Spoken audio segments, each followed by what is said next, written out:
የንስሐ ጸሎቱ ለዛ እግዚአብሔርን ሳትስፋይ አላደረገም። ሌላ ምን እንጸልይ? ምንድነው? አሁን ላይም በየቦታው የደም መፋሰስ ስላለ የሀገር አቀፍ የሆነ ንስሐ ጸሎት የሚባለው በአደባባይ ከመጽሐፍ ቅዱስ ማተረዋገም አንጻር ውድቅ ነው።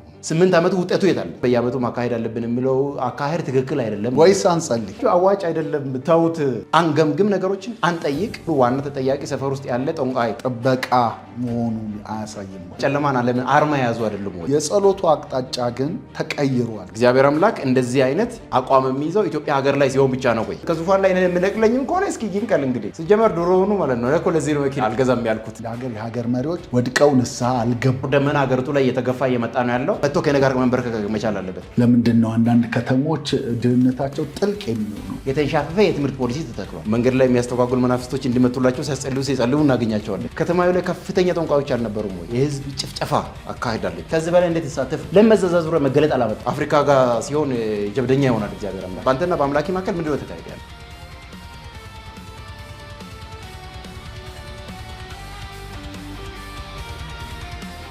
ሰላም ለእናንተ ይሁን የተወደዳችሁ ተመልካቾቻችን። ይህ በጋብስ ዓለም አቀፍ አገልግሎት እየተዘጋጀ የሚቀርብላችሁ ዝግጅት ነው። በዛሬው ዝግጅታችን ተመልሰን ከነቢይ አዲስ ጋር እገኛለሁ። ተጨማሪ ማብራሪያ የሚያስፈልጋቸው ባለፈው ላይ በተለይ የሚያነሳናቸው ከሀገራዊ ከተማዊ ወይም ሀገር አቀፍ ከተማ አቀፍ እርግማኖችን በተመለከተ ስለ እርግማን መጽሐፍ ቅዱሳዊ ትርጉሙን በጥልቀት ያየናቸው አሉ። ግን ብዙ ሰዎች አሁንም ተጨማሪ ነገር ያስፈልጋል። በተለይም ከሀገራዊ ጸሎት ከንስሐ ጋር ተያይዞ እንደ በኢትዮጵያ የሚቀርቡ የንስሐ ጸሎቶች እስከ መች ድረስ ነው የሚቀጥሉት? መቼስ ነው ምላሽ የሚያገኙት? የሚል ብዙ ሰው ጥያቄ አላቸው። እንደገና ደግሞ እኛ የሚያነሳናቸው ነገሮች ላይ ተጨማሪ ማብራሪያ ያስፈልጋል ስላሉ ተመልሰን መተናል። እንግዲህ ዛሬም እሱን ስናብራራ እንቆያለን ማለት ነው። በድጋሚ ያው እናመሰግናለን ነቢይ አዲስ። ደግሞ አሁን ህዝብ የሚያነሳውን ጥያቄም እንደገና ደግሞ መጽሐፍ ቅዱሳዊ የሆኑ መረዳቶችን ለህዝቡ ከማድረስ አንጻር ያለህን እውቀት እያካፈልከን ስለሆነ እግዚአብሔር ይባርክ ማለት እፈልጋለሁ። ማነሳለ የመጀመሪያው ጥያቄ የሚሆነው ከዚህ ሀገር አቀፍና ከተማ አቀፍ እርግማን ሰበራ ጋር በተያያዘ የለም ወይ? በእርግጥ ምንም ነገር የለም ወይ? ሀገር አቀፍ የሆኑ እርግማኖች የሉም ወይ? ለምንድን ነው አንዳንድ ቦታዎች ለአንድ አይነት ነገር የሚከሰቱት? ለምንድን ነው አንዳንድ ከተሞች ድህነታቸው ጥልቅ የሚሆኑ፣ አንዳንድ ቦታዎች ላይ ደግሞ አካባቢው ወይም ደግሞ መሬቱ ምላሽ የማይሰጠው የሚል ጥያቄ በብዛት ይነሳል። ከዛም ባለፈ መልኩ ደግሞ ያው በኋላ ላይ ወረድ ብለን ስለ ሀገራዊ ጸሎት እናነሳለን እና አስቀድመን ግን ምንም ነገር የለም ወይ? ይሄ እርግማን የሚባለው ሀገርን ከተማን የሚያካትት የለም ወይ? ደግሞስ መጽሐፍ ቅዱሳዊ አይደለም ወይ? አንዳንድ ቦታ ላይ መጽሐፍ ቅዱስም ላይ ይናገራል። አሁን ለምሳሌ ያክል ዘኍልቍ ላይ ስትመለከት ደም ምድር እንደሚያረክስ ይናገራል እና ከደም የተነሳ ምድሪቷን አታርክሷት ይላል እና በደም መፍሰስ በተለያየ ነገር ያቺ ምድር ረክሳ ተረግማ በረከቷን ላትሰጥ አትችልም ወይ? ኦኬ ፓስተር፣ እንግዲህ ዛሬ በዚህ አጋጣሚ ጋብስ ሚኒስትሪንም አመስገን እፈልጋለሁ። ይህንን ፕሮግራም በተከታታይ አንደኛ ከዚህ ሚኒስትሪ ጋርም እንዳገለግል እድል ስለሰጣችሁኝ ይህንን ፕሮግራምንም በተከታታይ ደግሞ እንዳቀርብም እድል ስላመቻቻችሁልኝ እግዚአብሔር ይባርካችሁ። ከእናንተ ጋር በማገልገሌ በጣም ደስተኛ ነኝ ለማለት እወዳለሁ በዚህ አጋጣሚ እና ወደ ጥያቄው ስንሄድ በተለይ ይሄ እርግማን፣ አገር አቀፍ እርግማኖች፣ ከተማ አቀፍ እርግማን የሚባሉ ነገሮች በሙሉ በብዛት ሲነሱ እርግማን ይባልና ወዲያው የሚመጣው ነገር ችግሮች ናቸው የምታሰቡት። አሁን ለምሳሌ ድህነት ይታሰባል ወይ በሽታ ቸነፈር ነው የሚታሰበው። አንደኛ አሁንም ከባይብል እንጀምራለን። ያው ከዚህ በፊት ስለ እርግማን ከመጽሐፍ ቅዱስ አንጻር ቋንቋው ምን ይላል ምናምን በሌሎች ቪዲዮዎች ላይ ስላወራን እንግዲህ አሁን ዴፊኒሽኑ ጋር ነድም ተመልካቾች ያንን ዞረው እንዲመለከቱት ጋብዛቸዋል። ዩቲዩብ ላይ ያው ተከታታይ ብዙ በዴፊኒሽኑ ምንድነው የዕብራይስጡ ምን ይላል በዛ ዙሪያ የሚለውን ብዙ ቪዲዮዎችን ስለሰራን የነቀን የሚለው ላይ ያው ማየት ትችላላችሁ። ስለዚህ አሁን ዛሬ ወደ ዴፊኒሽኑ ሳይሆን ዋና ጉዳዩ ላይ እንመጣለን ማለት ነው። አሁን መጽሐፍ ቅዱሳችን ላይ አዳምና ሔዋን ከተረገሙ በኋላ ወይም ደግሞ የእርግማን ከነሱ የተነሳ ምድር ከተረገመች በኋላ ሌላ አንድ ሰው አለ ደም ያፈሰሰ። በተለይ አሁን ፓስተር ይሄ ምድር አንድ ከደም የተነሳ ምድር አትረክስም ወይ ካልከው ጥያቄ ጋር በተያያዘ ማለት ነው። ቃየል አቤልን ገደለ። እግዚአብሔር ምልክት አደርግብሃለሁ አለው። ማንም ያየህ እንዳይገልህ ደምህ የወድቅበት ቦታ ላይ እንዳይፈስ ደም አፍስሷል። እንግዲህ አንድ ነገር ነው እሱ ኤክስፒሪየንስ እንዲያደርግ የተለቀቀው የእግዚአብሔር ሀልዮት ይሄ ነርቸር የሚያደርግ እግዚአብሔርን ፕሬዘንስ አለ አይደለ? ኮቨናንቱ ያለበት አዳም ጋር ያለው የእግዚአብሔር መልካሙ ፕሬዘንስን ያንን ኤክስፒሪየንስ እንዳያደርግ ብቻ ያ ሰላም ብቻ ከሱ ይወሰድና ሌላው ነገር በቃ ትሰደዳለህ ትኖራለህ አለው። ለቀቀው። ከዛ ላ ቃየል ምን ሆነ ነው የሚለው? ቃየል ሄደና አገባ፣ ተዋለደ፣ ታላቅ ህዝብ ነው የሆነው። ፕሮስፐር ነው ያደረገው ቃየል ከዛ በኋላ ደህየ ቡቱቷም ሆነ በሽተኛ በደዌ ተመታ፣ አልጋ ቁራኛ ሆኖ እየተሰቃየ በበሽታ ምክንያት ሞተ። ለምን? ደም እዛ ጋር ስላፈሰሰና ምድርን ስላረከሰ አይልም ባይብል። ከዛ ፍጥረት ነው እንግዲህ የሚጀምረው። ግን ምናልባት አሁን እንደሱ ባይልም ሰዎች ጥያቄውን ሊያነሱ ይችላሉ። እግዚአብሔር ያው ምልክትን አደርግልሃለሁ አለው። ስለዚህ ምልክትን ማድረጉ ከተማን ሰራ ስለሚልም ያ ከተማ የሰራው ምልክትም ሊሆን ይችላል ይላሉ። ሌሎችም ሌላ ምልክት ሊሆን ይችላል ይላሉ። እና ከዛ የተነሳ ጥበቃ መሆኑን አያሳይም ወይ? አሁን እርግማን ነው እያወራን ያለ ነው ፓስተር። ልክ ከሆነ ጥያቄው እርግማን እያወራን ከሆነ የእርግማኑ ውጤቱ ሲቪላይዜሽን ውስጥ እሱ ስልጣኔ ውስጥ እንዳይገባ አደረገው ወይ? የከተማ ስልጣኔ የኢኮኖሚ ብልጽግና ውስጥ ከመግባት ከለከለው ወይ?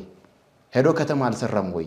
አልበለጸገም ወይ? ከዛ በኋላ አሁን እሱ የጎደለው ነገር ምንድን ነው? ከእግዚአብሔር ጋር ያለውን ሰላም ነው ያጣው። ከዛ ውጪ ከምድራዊ ነገር መጉደሉ መጽሐፍ ቅዱሳችን አይነግረንም ነው። ሄደ ከተማ ገነባ፣ ትልቅ ሰው ሆነ። በዛ ዘመን ሲቪላይዜሽን ውስጥ ነው ገባው ባንዴ። እዛ ጋር በሱ በቃየል ከጀመርን በኋላ አሁን ቀጥሎ በእግዚአብሔር ላይ ያመፀ ሌላው ሎጥ የገባበትን ከተማ ህዝብ ነው የምናነሳው። አሁንም ዘፍጥረት ውስጥ ማለት ነው እዛው። አሁን ያ ህዝብ እግዚአብሔር ላይ አሁንም አምጧል። ከተማውን ያረከሰ ህዝብ ነው እንግዲህ የሶዶም የጎሞራ ህዝብ ማለት ነው። ከተማውን ያረከሰ ህዝብ ነው።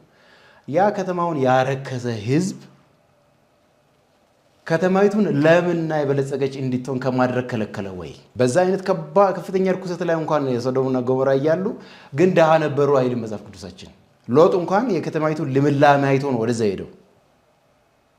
አሁንም ምድራዊ ነገር ላይ ፕሮስፐር ከማድረግ አላገዳቸውም ነው ያሉበት ሁኔታ። እዚህ አሁን ይህን ነገሮችን ይሄ የሆነ ነገር አንድ ህዝብ በሆነ አይነት ስትራግል ውስጥ እያለፈ ከሆነ ያ ነገር ወይ ከአጋንንት የሆነ እርግማን ነው ወይ ከእግዚአብሔር የሆነ እርግማን ነው የሚለው አተረጓጎም ፉርሽ ነው፣ ሮንግ ነው። ከዛ ስንነሳ ወዴት እንሄዳለን? ቀጥሎ ግብፅ ማንሳት እንችላለን። ዮሴፍ በባርነት የተሸጠባት ምድር ማለት ነው። ከዛ እስራኤላውያን ደግሞ ዮሴፍን ተከትሎ ተሰደው ገቡ። በከፍተኛ ሲቪላይዜሽን ውስጥ አልነበረችም ወይ ግብፅ? ግብፅ በከፍተኛ ስልጣኔ ውስጥ ነበረች በዘመኑ። እዛ ስልጣኔ ላይ ሆኗ መጨረሻ ላይ 400 ዓመት ከቆዩ በኋላ እስራኤላውያን ከዛች ከተማ ሊወጡ ሲሉ ሙሴ ከማን ጋር ነበር የገጠመው? ከሲስተሙ በስተጀርባ ያሉ ጠንቋዮች ጋር ገጥሟል። ከሙሴ ጋር እንዲገጥሙ ፈርዖን ያወጣው ጠንቋዮችን ነው። እዚህ ያቺ ከተማ በእንደዛ አይነት ስልጣኔ ሲቪላይዜሽን ውስጥ እየተንቀሳቀሰች ከተማው ላይ ከፍተኛ ጠንቋዮች አልነበሩም ወይ? እነዛ ሁሉ ከፍተኛ ጠንቋዮች መኖራቸው ያቺ ግብፅ በስልጣኔ ወደፊት እንዳትቀድም ተደረገች ወይ? በዛ ዘመን እብን የእግዚአብሔር ክዳን የነበረባቸውን ህዝብ እየጨቆነች እንኳን አልሰለጠነችም ወይ ነው? ሰልጥናለች። ስለዚህ ከመጽሐፍ ቅዱሳችን አንጻር አሁን ለምሳሌ ከኛ ከኢትዮጵያ አንጻር ብናመጣ ኢትዮጵያ ስልጣንን በጣም ወደኋላ እንደዚህ ጨፍግጎ ይዞ እየጎተተ ያለው የጥንቆላ አሰራር ነው። ከፍተኛ ጥንቆላ አሰራር ጀርባ ላይ ኖሮ ይሆናል የሚል አንድ መላምት ቢመጣ ወስደን መላምቱ መጽሐፍ ቅዱስ ጋር ነው ይዘን የምንሄደው። ከባባድ የጥንቆላ አሰራር የነበሩባት ሀገር አሁን እንዳነሳለው ግብፅ፣ ለዛውም ደግሞ የእግዚአብሔር ክዳን ያለባቸው የተስፋ ቃል የአብርሃም የተስፋ ቃል የተገባላቸውን ህዝብ እየጨቆነች አልሰለጠነችም ወይ? በዛ ዘመን የተገነቡ ፒራሚዶች እስካሁን ድረስ የሉም ወይ? አሻራቸዋል የለም ወይ? በዚህ ደረጃ ዘመን ተሻጋሪ ስልጣኔ አልነበረም ወይ በእነሱ ዘመን ላይ?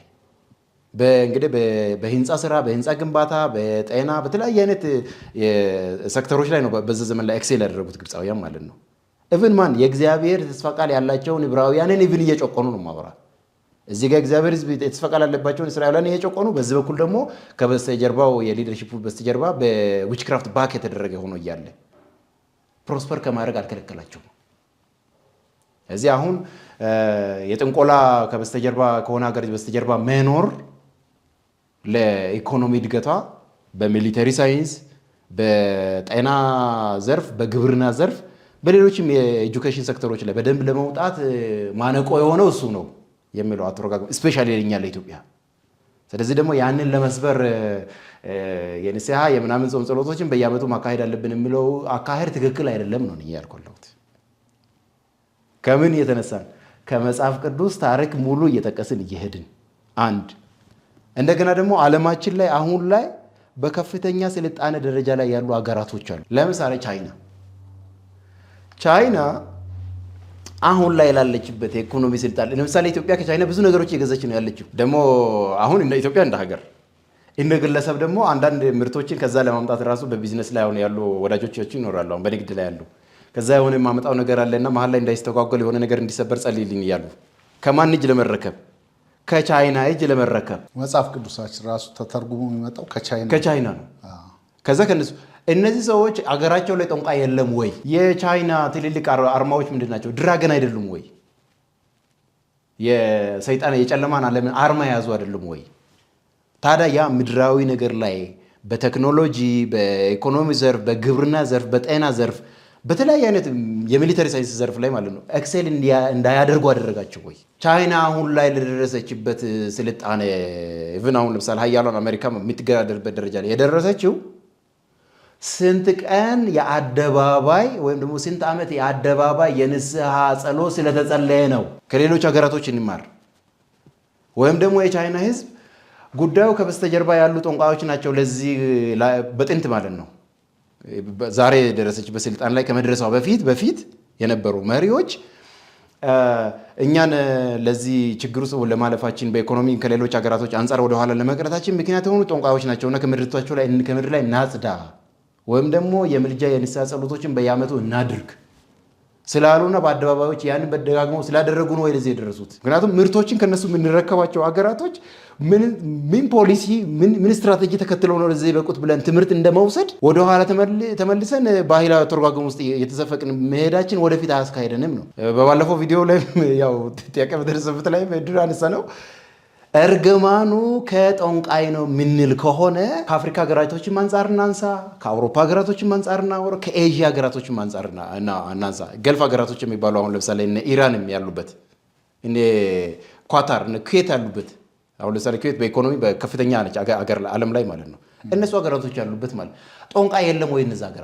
እነሱ ሀገራቶች ላይ በአቅም ዝቅተኛ ጠንቋይ ሆኖ እኛ ሀገር ላይ ጠንቋይ ላይ ደርሶ ነው ወይ እንደዚህ ትግል የሆነብን? እነሱ ሀገራቶችስ የስንት ቀን የአደባባይ ምልጃና ጾም ጸሎት ስላደረጉ ነው እዚህ ኢኮኖሚ ላይ የደረሱትና እኛ ምን ስለጎደለን ነው ከነሱ አንጻር? እንደገና ኢቭን ሌላው ቢቀር ከነሱ ሀገራቶች ምርት ወደ ሀገር ለማስገባት በግለሰብ ያው ስለ ሀገር ደረጃ በግለሰብ ደረጃ ምርት ለማስገባት አንዳንድ ክርስቲያን ወንድሞቻችን መንገድ ላይ የሚያስተጓጉል መናፍስቶች እንዲመቱላቸው ሲጸልዩ እናገኛቸዋለን። አሁን አይጸለይ አይደለም እያልኩ አለሁት። ግን ምንድን ነው ከየት ሀገር ነው ያን ልታስመጣ እየታገልክ ያለኸው? ያቺ ሀገር ስፒሪቹዋሊ በክርስትና በጣም ነፃ ሆና ጠንቋይ ከሀገሪቱ ላይ ስለጠፋና ፕሮስፐሬስ ስለሆነች ነው ወይ? አይደለም። ስለዚህ አሁን እኛ ሀገር ላይ በኢኮኖሚ በሚሊተሪ ሳይንስም በጤናም ዘርፍም ማህበረሰቡ በግብርና ማቅጣጫ ወደፊት በልጽጎ የተሻለ ኑሮ መኖርም ካስፈለገ ወደፊት መሄድ ላይ እንቅፋት የሆነው የሆነ አይነት ቦታ የተደበቀ ምስጢራዊ የሆነ እርግማን ነው፣ የጥንቆላ እርግማን ነው የሚባለው ነገር ከታሪክም አንጻር ውድቅ ነው፣ ከመጽሐፍ ቅዱስ ማተረጓጎም አንጻር ውድቅ ነው። በተደጋጋሚ ሀገራችን ላይ የጸሎት ይደረጋል። በተለይ የንስሐ ጸሎት ሀገር አቀፍ የሆኑ ምልጃዎች ይደረጋሉ፣ ለረጅም ዓመታት ይደረጋሉ እና መደረጋቸው ላይ ጥያቄ የለህም አንተም። እና ግን እኔ አንድ ጊዜ ላይ በተለይ ይሄ ሀገር አቀፍ የሆነ የንስሐ ጸሎት የሚባለው በአደባባይ ላይ የሚደረጉ በተለያየ ጊዜ ላይ ያው ከምድራችን ከመረገሙ አንጻር ነው እንዲሆን የሚል እርስ በርስ ደም መፋሰሱ፣ ድህነቱ፣ ድርቁ፣ ተደጋጋሚ የሚመጡ ነገሮች የመጡት ከዚህ ነው ተብሎ ንስሐ መግባት አለብን፣ ንስሐ ስላልገባን ነው የሚባል ነገር አለና እኔ አንድ ጊዜ ጠይቄያቸዋለሁ፣ አዘጋጆቹን ጭምር ጠይቄያለሁና የጠየኳቸው ምንድነው መቼ ነው የሚያቆመው? መቼ ነው እግዚአብሔር ሰማን የሚባለው? እና እስከ መች ድረስ ነው ምን ጸልየው? ለምንድን ነው የማይሰማው? የኛ ከሌሎቹ አሁን እንዳነሳው ከሌሎቹ ሀገራት አንጻር ምን የከፋ ነገር አድርገን ነው እኛ የሚል ነገር አንስቼ ነበርና የመለሱልኝ ምላሽ አለ። ጸሎቱ ሲካሄድ ብዙ ጊዜ ላይ የሚገኙት ከታች ያሉት ሰዎች ናቸው እንጂ ዋና መሪዎች አይገኙም። እንደ ቤተክርስቲያን የቤተክርስቲያን መሪዎች፣ እንደ ሀገር የሀገር መሪዎች ወድቀው ንስሐ አልገቡም የሚል አቀራረብ አለና ያንን እንዴት ታየዋል ፓስተር? አሁንም እዚህ ላይ አንድ አስረግጬ መናገር የሚፈልገው ነገር አለ። አንደኛ ከታሪክ አንጻር እንዳለን ከታሪክ አንጻር የመጀመሪያ አሁን ቅድም ከጠንቋዮች አንጻር ያነሳነዋል። ከእግዚአብሔር መጣ ከሚባል እርግማን አንጻር ደግሞ ስናየው ከታሪክ አንጻር ምድር ላይ ከፍተኛ የህዝብ ጭፍጨፋ አካሂዳለች። በደም ምድሪቱን አርክሳለች የምትባል በታሪክ እንደ በጣም የተጋነነ የተጻፈላት አንደኛው ሀገር ጀርመን ነች። ለዛውም የእግዚአብሔር ኪዳን ያለበትን ህዝብ እስራኤላውያንን ጨፈጨፈች በቃ በዘግናኝ ሁኔታ። ያቺ ምድር እስራኤላውያንን እንደዚህ የጨፈጨፈች ዘግናኝ የናዚ ጭፍጨፋ ተካሄደ የሚባለው በቃ ታሪክ ለሚያጠኑ ሰው የናዚ ጭፍጨፋ ነው አለቀ። ስለዛ ጭፍጨፋ ነው የምናወራው። ያቺ ሀገር አሁን ላይ በድህነት ውስጥ ነው ወይ ያለችው? ያንን ጭፍጨፋ ካደረገች በኋላ ናዚሚውን ከሂትለር በኋላ የመጡ መሪዎች በአደባባይ ላይ የስንት ቀን ከተማን የማንጻት የጾም ጸሎትና ንስሐ ምልጃ ስላደረጉ ነው። አንደኛ የሀገር መሪዎች ተሰብስበው የቤተክርስቲያን መሪዎች ተሰብስበው ያንን ስላደረጉ ምድሪቱ ከዛ በኋላ ነፃ ነው ወይ? አሁንም ባለችበት የኢኮኖሚክ ስታቢሊቲ ያለችው ጀርመን አሁንም ቢሆን በሚሊተሪም በኢኮኖሚ ማቅጣጫ አሁንም ከሌሎች የአሜሪካና የአውሮፓ ሀገራቶች አንጻር ካላነጻጸርን በስተቀር ከሌሎች ሀገራቶች አንጻር ከኛ በተለይ ከአፍሪካ አንጻር ስናይ አሁንም ቢሆን ስትሮንግ ነች ጀርመን ማለት ነው። አሁንም ስንመጣ ከታሪክ አንጻር ነገሮችን ፈተን ካየነው ይሄ ምድርታችን በደም ስለረከሰች በወንድም መገዳደል በየቦታው ስላለ በነገድ በቋንቋ በተለያየ በዘር መጨፋጨፎች በየቦታው ስላሉ አሁን ላይም በየቦታው የደም መፋሰስ ስላለ ከዛ የተነሳ እግዚአብሔር አምላክ ጀርባ ሰጥቶን ነው የሚባለው አተረጓገም ከታሪክም አንጻር ከመጽሐፍ ቅዱስም አንጻር ውድቅ ነው። ለምን? እግዚአብሔር አምላክ እንደዚህ አይነት አተረጓገም ኢትዮጵያ ጋር ሲኖር ሲመጣ ብቻ ነው እንደዚህ አተረጓገም የሚይዘው። እግዚአብሔር አምላክ እንደዚህ አይነት አቋም የሚይዘው ኢትዮጵያ ሀገር ላይ ሲሆን ብቻ ነው ወይ? ለምን ጀርመን ላይ እንደዛ አልያዘም? ጀርመን ጨፍጭፎ አታውቅም ወይ? እነ ፈረንሳይ እዚህ ወደ ማሊ ሴንትራል አፍሪካ አካባቢ ከባባድ ጭፍጨፋዎች አሉ። የዓለም ዜና የሸፈናቸው ቢኮዝ ኦፍ ፖለቲክስ ከጀርመን እኩል የሚነጻጸሩ ጭፍጨፋዎች ያደረጉ ፈረንሳይና ሌሎች ፖርቹጋል ምናምን ያደረጓቸው ዘግናኝ ጭፍጨፋዎች አሉ። እነኛ ዘግናኝ ጭፍጨፋዎች እነዛ ሀገራቶች አሁን ምን ሁኔታ ላይ ነው ያሉት? ስንት ቀን ወይም ደግሞ ስንት ዓመት የአደባባይ የንስሐና የምልጃ ጸሎት ስላደረጉ ነው እነዛ ሀገራቶች አሁንም ኢኮኖሚካሊ ስቴብል የሆኑት? አሁን እዚህ ጋር ነው የምንመጣው እዚህ ወይስ እግዚአብሔር አምላክ እነዛን የአውሮፓ ህብረትን ፈርቶ አፍሪካ ጋር ሲሆን ጀብደኛ ይሆናል እግዚአብሔር አምላክ ብለን እንተርጉም ወይ ነው? እንደዛ ብለን እንተርጉም። እግዚአብሔር አምላክ በኮንግረስ ዩኒቨርሳሊ ሁሉን ሰው ነው ሩል የሚያደርገው። አሁን ደም መፋሰስ በዚህ አጋጣሚ ደም መፋሰስና ወንድሙ መግደሉ በተለያየ የጎሳ የዘር ፖለቲካ መኖሩ ነገር ትክክል ነው ወይ? ትክክል አይደለም። ለዛ እግዚአብሔር ምን መፍትሄ ነው ሊሰጠን የሚችለው? የባሰ ይሄ በዚህ አይነት ችግር ውስጥ የገባ ነው ቢኮዝ ኦፍ ኢግኖራንስ ነው። አሁን ለምሳሌ የተለያየ ብሔር አለ። አማራ አለ፣ ኦሮሞ አለ፣ ጉራጌ አለ፣ ወላይታ አለ፣ ሲዳማ አለ፣ ደቡብ ውስጥ አለ፣ ኮንሶ፣ ጅንካ ብዙ አለ፣ ብዙ ብሔረሰብ አለ። እንግዲህ አፋር አለ፣ ሶማሌ አለ። እነዚህ እንደየብሔረሰቡ የተለያየ አይነት ፖቴንሻል አለ። ያንን ፖቴንሻል ሁሉንም አንድ ላይ ይዘን ወደፊት ማለት ነው ለበጎ ዓላማ አውለን እንዴት እንሄዳለን የሚል የስትራቴጂ እጥረት አለብን። እኛ ሁሉን ለአንድ ዓላማ የሚያሰልፍ ስትራቴጂ ችግር አለብን። ሁሉን ለአንድ ዓላማ ማሰለፍ የሚያስችል ጥበብ ይጎለናል። ስለዚህ ኦልሬዲ ጥበብ ጎሎን በጎደለን ጥበብ ምክንያት እርስ በርስ ስንገዳደል እግዚአብሔር አምላክ ከዛ እኛን ለማውጣት መልሶ እኛን በማስራብ ነው ወይ? ከዛ ውስጥ እኛን የሚያወጣ ካለንበት ኢግኖራንስ እኛን የሚያወጣ መልሶ እኛን በማስራብ ነው ወይ? መልሶ በሽታ እኛ ላይ በመጨመር ነው ወይ? ካለንበት ኢግኖራንስ ውስጥ እግዚአብሔር የሚያወጣን እንደዛ በማድረጉ ነው ወይ? ታዲያ መልካም አባት መልካም አምላክ መሆኑን ለእኛ የሚያሳየን እግዚአብሔር አምላክ ነው ወይ? በዚህ መንገድ እግዚአብሔር አምላክ ራሱን አያሳይም። ጥንትም አሳይቶ አቅም አሁንም አያሳይም። ፓስተር፣ ይሄ የሀገር መሪዎች መሳተፍ አለባቸው ጸሎት ላይ። ምናልባት እነሱ ስላልተሳተፉ ነው፣ አደባባይ ላይ መጥተው አብረው ስላልወደቁ አብረው ራሳቸውን ስላላዋረዱ ነው። አሁን ለምሳሌ 8 ዓመት ምናምን በእኛ በፕሮቴስታንትም በሌሎችም ሃይማኖቶች 8 ዓመት ከምናምን እየተጸለየ ነው። በየቸርች መሪዎቹም ሁሉም በአንድ ላይ ስላልተገኙ በአንድ ልብ፣ ለዛ ነው ምህረት እስካሁን የደም መፋሰሱ ያልቆሙ የሚባለውም ምላሽ በታሪክ ነው መጀመሪያ ማየት አለብን እዚህ ጋር ከመጣታችን በፊት።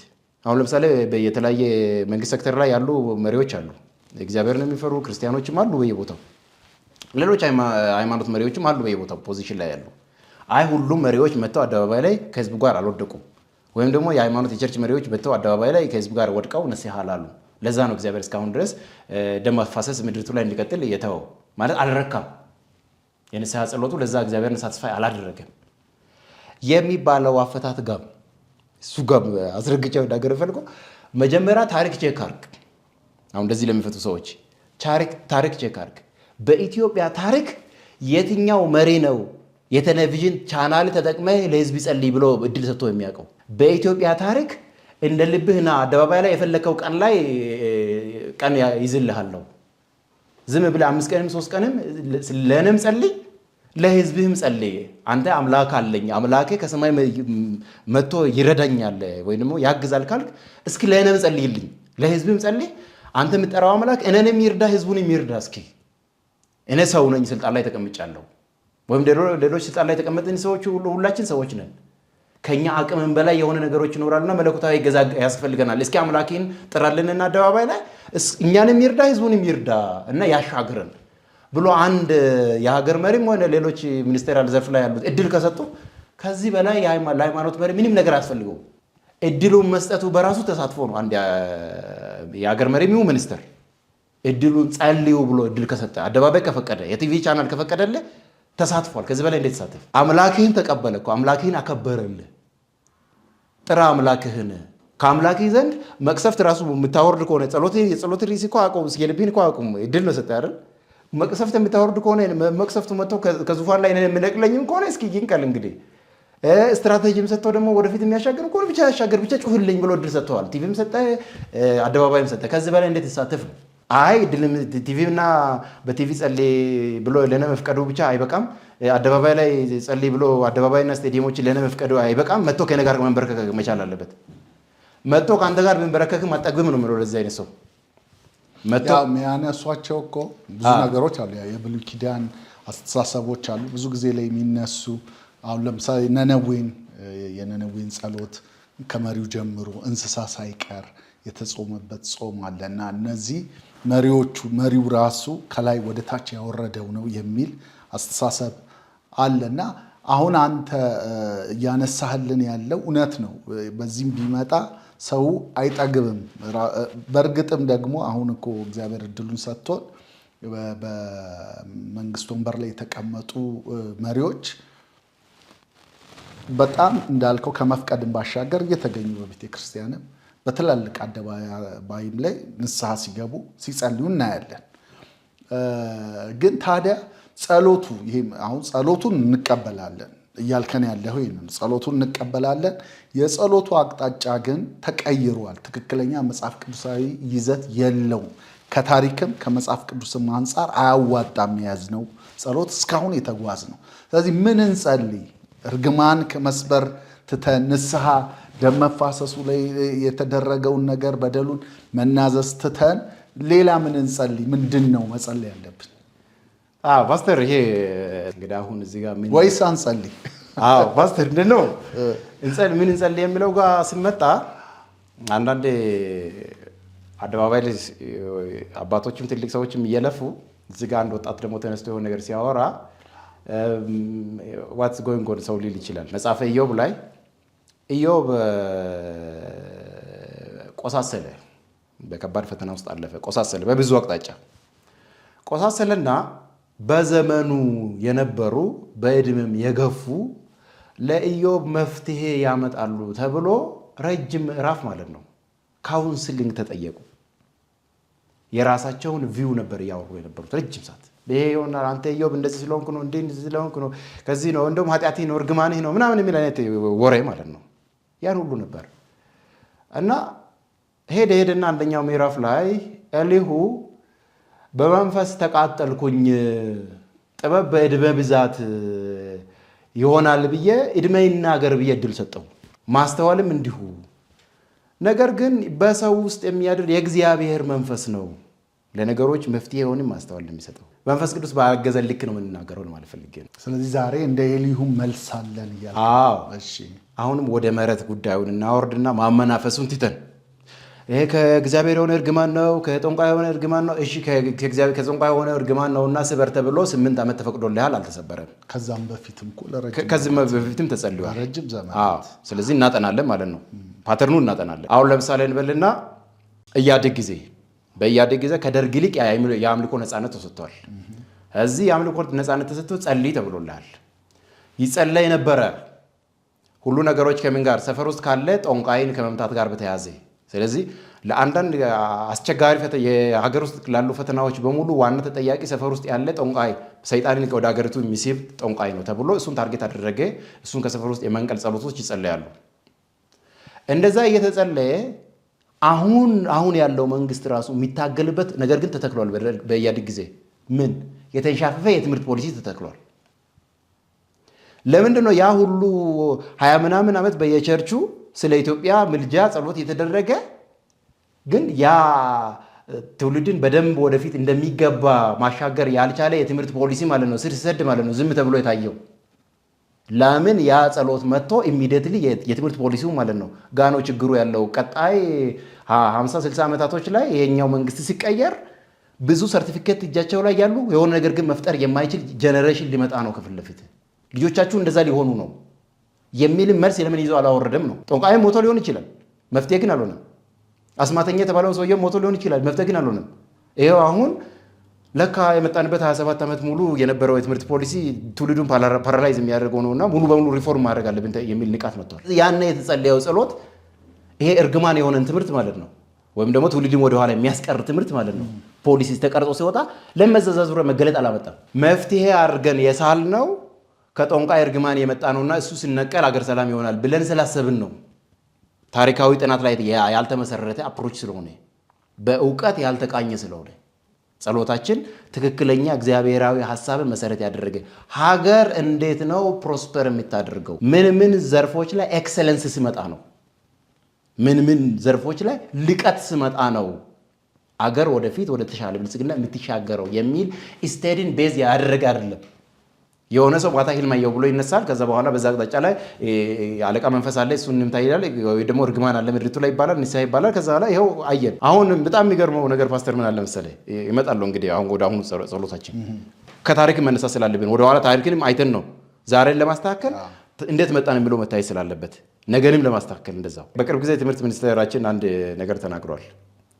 የተወሰኑ የትምህርት ዲፓርትመንቶች ላይ ያሉ የመንግስት ዩኒቨርሲቲ ላይ ያሉ መምህራኖች ሙሉ በሙሉ ዲፓርትመንታቸውን ጥለው ወይ ሌላ ሙያ እንዲማሩ ወይ ደግሞ ሌላ ዲፓርትመንትን ውስጥ ገብተው ጆይን እንዲያደርጉና አዲስ ስራ እንዲጀምሩ ማለት ነው ተብሏል። ስለዚህ ብዙ ዲፓርትመንቶች ሊዘጉ ማለት ነው። እዛ ዲፓርትመንት ውስጥ በማስተርስ ደረጃ የተማረ ያለ ቀጥሎ ፒኤችዲም ቀጥላለሁ የሚል በጉጉት በተስፋ ያለ ሰው ይኖራል። እንግዲህ አሁን ተመልሶ ከሀ የሆነ ነገር ሊጀምር ነው ማለት ነው። ሌላ ዲፓርትመንት ላይ ገባ ወይም ደግሞ የጀመረ መሀል ላይ ደረሰም ሊኖር ይችላል በዛው ዲፓርትመንት። ምክንያቱም የሆነ ዲፓርትመንት ላይ ይማራል፣ በዛው ዲፓርትመንት እየጨመርክ ነው የምትሄደው። እዛ ውስጥ አትጠራጠር ብዙ የክርስቲያን ልጆች አሉ። እነዛ አሁን ይሄ ዲፓርትመንታችሁ አዋጭ አይደለም ተውት፣ በቃ ሙያ ቀይሩ ከተባለላቸው መካከል ብዙ የክርስቲያን ልጆች ይኖራሉ። በ27 ዓመቱ ጊዜ እርግማን ከምድሪቱ ላይ ይሰበር ምናምን የሚጸልዩ እናትና አባት ያላቸው፣ ከዛ ኋላ ግን ልጃቸው ላይ ምን እንደሚሰራ ማገናዘብ ያልተቻለ ማለት ነው። ነገሮች መረን ላይ ነገሮች እንዴት ነው ኦፕሬት የሚያደርገው የሚለው ማለት ነው በእውቀት የሆነ ስላልሆነ ጸሎቱ በግምት ስለነበረ።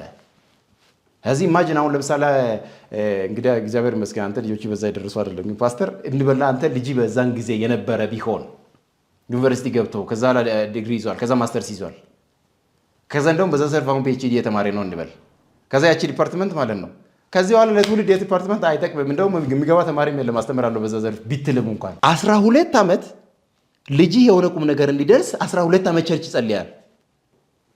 ከዛ ደግሞ ዩኒቨርሲቲ 4 ዓመት ይሁን 6 ዓመት ይሁን 7 ዓመት ይማር፣ ያንን ሁሉ ደግሞ 17 ዓመት እንበለው 18 ዓመት እንደገና ለልጅ ይጸልያል። ማስተርስ ያዘ፣ ተመረቀ፣ እንዲቀጠር ደግሞ ጸልያል። መጨረሻ ላይ ይሄ ሪፖርት ሰማ። ምን ነበር ያህን 10 ምናምን ዓመት አንተ ከአምላኬ ጋር እያደረግክ ያለው? ምንድነው የተካሄደ ያለው? በአንተና በአምላኬ መካከል ምንድነው የተካሄደ ያለው? አሁን እንደዚህ በእውቀት ኤግዛማይን መደረግ አለበት ነው ነገሮች። እንደዚህ ነገሮችን ኤግዛማይን ስናደርግ ህግ ከዚህ የሆነ ይወጣል። ከቤተ ክርስቲያን ለመንግስት የሚወጣ ፖሊሲውን ማለት ነው ኢምፓወር የሚያደርግ መልካም ነገር መውጣት ይጀምራል ነው። ጸሎቱ ሲቀየር የጸሎቱ መልስ ለሀገር የሚጠቅም ይሆናል። አሁን ጸሎታችን ከችግሮች ሁሉ በስተጀርባ ጸሎቱ ይጸለይ፣ አሁንም ይቀጥላል። መስቀል አደባባይ እኔም ሲጀመር አይጸለይ ስላልኩኝ ይጸለይ ስላልኩኝ የሚቀጥል አይደለም፣ ይቀጥላል። ግን ምነው ውጤቱ ቼክ መደረግ አለበት ነው። 8 ዓመት እስካሁን ተጸልየዋል። 8 ዓመቱ ውጤቱ የት አለ? ውጤቱን በምንድን ነው የሚንገመግመው? አሁንም ዝም ብለህ በቃ የተጸለየ ነው። እርግማን ስበር ከጠንቋይ መጣ፣ ከእግዚአብሔር መጣ፣ ደግሞ በምህረት እግዚአብሔር አምላክ ምህረቱን እጅ ያስገባ እያን ዝም ብለን እንነዳ። አንገምግም፣ ነገሮችን አንጠይቅ። መጠየቃል። አሁንም ጀነሬሽኑ ራሱ መጠየቅ አለበት። እንደውም እናቱና አባቱን ይሄን ሁሉ ዓመት እየጸለይክ ነውና የት አለ አንተ አምላክ ምንድነው ስትራቴጂክ መልስ ምንድነው የመለሰው ብሎ እናቱና አባቱን መጠየቅ አለበት። ትውልዱ መጠየቅ አለበት። አሁን ጀነሬሽኑ ሁሉ መጠየቅ አለበት። አምላክ በሰማይ ካለ በጥበብ በእውቀት በማስተዋል የደረጃ አምላክ በሰማይ ካለ ለኛ ህዝብ የሆነ መፍትሄ ሀሳቦችን 8 ዓመት ሁሉ በፊቱ ስንኖር ከሆነ ነገር መምጣት ተቻለበት። ግን እንዴት ነው ጉዳዩ? እኔ ቆመ እንደ ኢትዮጵያዊ ዜጋ ከሀገር አንጻር እንዴት ነበረ? በታሪክ አንጻር እንዴት ነው መጣ ነው? ለስራ ያለን ባህላችን ምን ይመስላል? አዳዲስ ነገሮችን ለመቀበል ያለን ተነሳሽነት ምን ይመስላል? ነገሮችን ደግሞ የነገሮችን አካሄድን ደግሞ ጥያቄ እያነሱ መመራመር ላይ ምን አይነት አካሄዶች አሉን? ሁሉ ነገር አሜን አሜን አሜን ብሎ በመቀበል ነው ወይስ እንጠይቃለን? እንዴት ነው እስካሁን ድረስ የመጣ ነው? ከዚህ ደግሞ ወደ ተሻለ ነገር ደግሞ ከዘመኑ አንጻር ወደፊት እንዴት ነው መሄድ ያለብን የሚለውን ነገር በእውቀት ላይ የተመሰረተ ነገር በእግዚአብሔር ፊት ማቅረብ ሲገባል። አሁንም በአጋንንት ላይ የምናላክ ከሆነ ውጤቱ እያየን ነው። አሁንም እዚያውን ጥያቄ ወዴት ነው መምጣት ያለበት? ቤተ ክርስቲያን መካከል ብዙ የተማሩ መምህራኖች አሉ፣ እግዚአብሔር ይመስገን። አሁንም በደርግ የትምህርት ፖሊሲ የሚሆን ከሀገር ውጭ ወጥተው የተማሩ ብዙ ምሁራኖች አሉ። ፖቴንሻል አላት ቤተ ክርስቲያን። ሪሰርች ይሰራ ከሀገር ያለፉ የፖለቲካ ስርዓቶች ምን አይነት ጠባሳ ነው አሳልፈው ያሄዱት፣ ጥለው ያሄዱት ምን አይነት ጠባሳዎች ናቸው? ክርስትናን በምን መንገድ አፈክት አድርጓል? የጀኔሬሽኑን የአስተሳሰብ ባህል በምን መንገድ ነው የጎዳው? በምን መንገድ ደግሞ መልካም አሻራን አስቀምጠው አልፏል? አሁን ደግሞ መጥተው በስልጣን ላይ የተቀመጡ ወንድሞች ላይ ምን አይነት ጫና እያሳደረ ነው ያለው? ከዚህ ውስጥ የምንወጣበትን ጥበብ እግዚአብሔር ሆይ ስጠን። መሬት ላይ እኛ ያለንበት ችግር እንደዚህ ነው። በዚህ አይነት የፖለቲካ ስርዓት ነበር የመጣ ነውና እዚህ ጋር የደረስ ነው። ይሄ የፖለቲካ ስርዓቶች ደግሞ ወይም ደግሞ የአስተሳሰብ ባህሎች እዚህ ያድርሰውናል። በዚህ ውስጥ ይሄ ደካማ ጎን አለን፣ ይሄ ጠንካራ ጎን አለን። ከዚህ ደካማ ጎን የምንወጣበትን ጥበብ ለእኛም በስልጣን ላይ ያሉ ልጆቻችንም ስጥ። አሻጋሪ ሀሳብ ይዘው ምጡልን። እዚህ እርስ በርስ ከምንተራረድበት ወጥተን አንዳችን ውስጥ ያለውን ፖቴንሻል ሰለብሬት አድርገን ወደፊት የምንሻገርበትን ነገር እግዚአብሔር ሆይ በዚህ መንገድ እርዳን ሲባል እንደዚህ ከተጸለየ የሰው ሁሉ አእምሮ ለአንድ ነገር ይዘጋጃል። ጥበብ ጠይቀናልና ከእግዚአብሔር ዘንድ ጥበብ ይመጣል የሚል ዝግጅት ላይ ይሆናል። ዲስከሽኑ ወዴት ይሆናል ማለት ነው? ህመሙ ወደ ማውራት ሳይሆን ከህመም ውስጥ የምንወጣበትን የመፍትሄ አቅጣጫዎችን የማውራት ነገሮች በየቦታው ማለት መውጣት ብቅ ማለት ይጀምራሉ። ይሄ ነው የሚሆነው። ግን እንዴት ነው? የሆነ ቦታ እርግማን አለ። ከጠንቋይ የሆነ ጥቁር ደመና ሀገሪቱ ላይ እየተገፋ እየመጣ ነው ያለው። እንጸልያለን፣ ከአየሩ ላይ እየተገፍቶ ይሄዳል። ከዛ በኋላስ በነበርንበት የአስተሳሰብ ስርዓት እንቀጥላለን። የብሔር ፖለቲካ ካለብን በብሔር ፖለቲካው እንቀጥላለን የተነዳን። ቅምና ቁርሾ በቀል ምናምን ካለብን በዛው እንቀጥላለን። ለምን? ከአየሩ ላይ የሆነች ጥቁር ደመና ሄዳለች፣ ከዛ ነጭ ደመና መጥታለች። እንደዚህ ከሆነ ይኸው የሆነውን እየሆነ ነው ያለ ነው። እዚህ ይሄ አይደለም አፕሮቹ። አሁን አንዳንድ ችግር መረድ ላይ ሄደን ፓስተር ስናየው የባለፈው ግዛቶችን ይሄ ማለት እግዚአብሔር ይመስገን ሀገራችን ላይ አንዳንድ ምሁራኖችን በእነዚህ ዙሪያ አንዳንድ ሀሳቦችን ሰጥተዋል አሉ በየቦታው እና እንደ ሀገር ከሌላ ሀገር ለምሳሌ የኢትዮጵያ ነባራዊ ሁኔታ ያላገናዘበ የትምህርት ፖሊሲ ኮፒ አድርጎ መገልበጥ አለ እኛ ሀገር። ወይ ደግሞ የሆነ ዘርፍ ፖሊሲ ዝም ብሎ ትገለብጣለህ ከሆነ ሀገር፣ ወይ ከጃፓን ከሆነ ዝም ብሎ የሆነ ፖሊሲ ትገለብጣለህ። ካለን የማህበረሰባችን የአንድን ነገር ተቀብሎ እንዴት ነው ወደ ምድር የሚያወርደው? ከዛ አሁን ጊዜ ላይስ ያንን ነገር ማኔጅ ማድረግ እንችላለን ወይ? ተቀብለ ነው ማስተዳደር እንችላለን ወይ? መቆጣጠር እንችላለን ወይ? ይሄን ነገር የሚባል ነገሮችን ግንዛቤ ውስጥ ማስገባት የሚባል ነገር አለ። ዝም ብሎ ሳምበዲ ይገለብጠዋል ብቻ የሆነ ዘርፍ በሆነ መንገድ ተሹሟል። እዚህ ያን ያመጣል፣ ጸደቀ። ከዛ ህዝቡ ላይ ይሞከራል። ከሆነ ብዙ ሪዛልት የለው። ከዛ ያ ችግር ውስጥ ተመልሰን ራሳችን ስናገር ምንድን ነው የምንለው? እርግማን ነው የምንለው። እዚህ ምንድን ነው በሆነ ዘርፍ ላይ ያሉ ፖሊሶቻችን ህዝባችንን የሚያሻግሩ ናቸው ወይ? የሀገሪቱን ነባራዊ ሁኔታ ግንዛቤ ውስጥ ያስገባ ነው ወይ? ነባራዊ ሁኔታና ታሪካዊ ሁኔታ ግንዛቤ ውስጥ ያስገባ ነው ወይ የሚሉ ነገሮችን ቤዝ ያደረገ ፕሬየር ነው በእግዚአብሔር ፊት መቅረብ ያለበት ባይነኝ። አንጸልይ ሳይሆን የምንጸልይበት አቅጣጫ ላይ ጥበብን፣ እውቀትን፣ ብርሃንን የሚሰጥ ትውልድን ተመራማሪ የሚያጠና ወደኋላ ተመልሶ ለምን እዚህ ላይ እንዲደረስን የሚል አይነት መረዳት እንዲኖረው የሚያደርግ ጸሎት ያስፈልገናል። የጸሎት አቅጣጫችን መቀየር አለበት የሚል ነው ያነሳው። እዚህ ላይ ፓስተር እንደውም አንድ ነገር አስታወስከኝ። እግዚአብሔር አብ ይችን ዓለም ልምራት በፈለገ ጊዜ ይችን ዓለም ይችን ምድር ሊታደጋት ከዘላለም ጥፋት ሊታደጋት በወደደ ጊዜ እንደው የሰው ልጅ ከጥንት ከአዳም ጀምሮ እየወደቀ በተለያየ ላይፍ ስታይል ያልፈለ ኢቭን በነፍስ ደረጃ የነፍስ መዳን ሊሰጥ በፈለገ ጊዜ እግዚአብሔር አምላክ ምንድነው ያደረገው ከተባለ ጌታ ኢየሱስ ክርስቶስን ወደ ምድር ላከ። እንግዲህ የክርስትና መሰረታዊ እውነት ነው። ጌታ ኢየሱስ ክርስቶስ ምድር ላይ ሲገለጥ በምን ፎርም ነው የተገለጠው? ወይም ደግሞ ስጋ አምላክ ሰው ሆኖ ምድር ላይ ሲንቀሳቀስ ምን ሆኖ ነው? በምንድን ነው የምናውቀው?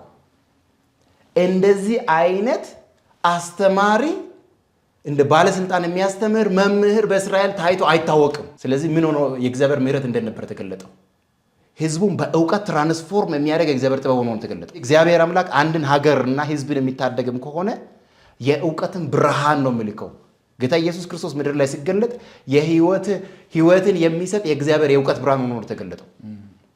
አሁንም ያንን ነው ምሕረት ብለን የምንጸልይ ከሆነ ራሱ የምሕረት አተረጓጎማችን የሚያሻግር የእግዚአብሔር የጥበብ የማስተዋልና የእውቀት ብልጭታ ይመጣል በተለያየ ሴክተር ላይ ብለን ነው መጠበቅ ያለብን ነው። ይሄ ነው መሆን አለበት። ምክንያቱም ባይብል ላይ እንደዛ ነው የሰራው፣ በታሪክም እንደዛ ነው የሰራው። ትክክል። ምክንያቱም አሁን ያለንበት በተለያየ ሴክተር ውስጥ በተለያየ የህይወት ስርዓቱ ሰዎች ሁሉ በሚያልፉባቸው ወይ በአርትና በሚዲያ ውስጥ ሊሆን ይችላል አንድ ሰው ያለው እዛ ላይ ያለውን ትውልድ እንዴት መቃኘት እንዳለበት ከእግዚአብሔር ብርሃንን ተቀብሎ እውቀትን ተቀብሎ ትውልዱን መሻገር አለበት።